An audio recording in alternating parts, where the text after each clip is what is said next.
অনেকেই জিজ্ঞেস করো বাটারের জায়গায় কি সর্ষের তেল ব্যবহার করা যাবে, বা এরকমও কেউ জিজ্ঞেস করো অলিভ অয়েলের জায়গায় কি বাটার ব্যবহার করা যাবে। অলিভ অয়েল, বাটার, ঘি, সর্ষের তেল এই সবগুলোই হচ্ছে গুড ফ্যাট, তাই যে কোনোটাই তুমি ব্যবহার করতে পারো, তাতে কোনো অসুবিধা হবে না। সমস্যাটা অন্য জায়গায় হয়, সেটা হচ্ছে তেলের ক্যালোরিতে।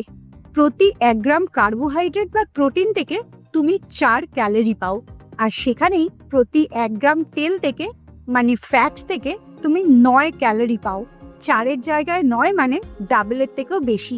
এই কারণে ফ্যাট আছে এরকম খাবার খুব কম খেতে হয়।